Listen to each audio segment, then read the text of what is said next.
കഴിഞ്ഞ യൂറോയിൽ മൂക്കുപൊട്ടിയതു മുതൽ എംബാപ്പയിൽ എന്തൊക്കെയോ മിസ് ചെയ്യുന്നുണ്ടായിരുന്നു. എല്ലാവരുടെയും പ്രൈം ടൈമിന് സാക്ഷ്യം വഹിച്ച റയൽ മാഡ്രിഡ് എംബാപ്പയെയും മടക്കി കൊണ്ടുവരുമെന്ന് വീരവാദം മുഴക്കിയെങ്കിലും അവർക്കും ആദ്യമൊന്ന് പതറി. ഓരോ മാച്ച് കഴിയുമ്പോഴും ഏലിയന്റെ തട്ട് താന്നുകൊണ്ടേയിരുന്നു. ഒടുക്കം ഇടിവെട്ടിയവന് പാമ്പ് കടിച്ച പോലെ 2 പെനാൽറ്റി മിസ്സാക്കിയപ്പോൾ റയൽ മാഡ്രിഡ് ഫാൻസിനും എംബാപ്പയിലുള്ള വിശ്വാസം നഷ്ടപ്പെട്ടു.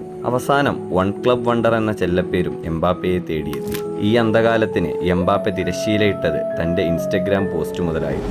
അതെ, ബുദ്ധിമുട്ടുള്ള നിമിഷം, എന്നാൽ സാഹചര്യം മാറ്റാനും ഞാൻ ആരാണെന്ന് കാണിക്കാനുമുള്ള സമയമാണിത്. അതിനുശേഷം ഏലിയൻ മടങ്ങി വന്നു എന്ന് അക്ഷരം തെറ്റാതെ പറയാം. ബോക്സിന്റെ വെളിയിൽ നിന്ന് ബാങ്ങേഴ്സ് പായിച്ചു. ബാഴ്സ ഡിഫൻഡേഴ്സിനെ മണ്ണ് തപ്പിച്ച് ഗോളടിച്ചപ്പോഴും സെൽറ്റോ വിഗോക്കെതിരെയുള്ള ആ സോളോ ഗോളും. ബാക്കി കഥ ഹാട്രിക് എണ്ണി വാങ്ങിച്ച വെലലോയിഡ് കീപ്പർ കാൾ ഹീൻ പറയും. നെറ്റിത്തടം വിയർത്ത് കൈക്കാൽ വിറച്ചുകൊണ്ട് പറയും, ഏലിയൻ എവിടെയും പോയിട്ടില്ല, ഞാനിന്നലെ കണ്ണിറഞ്ഞ് കണ്ടുവെന്ന്, പട്ടമിട്ട് പറക്കുന്നത് കണ്ടുവെന്ന്.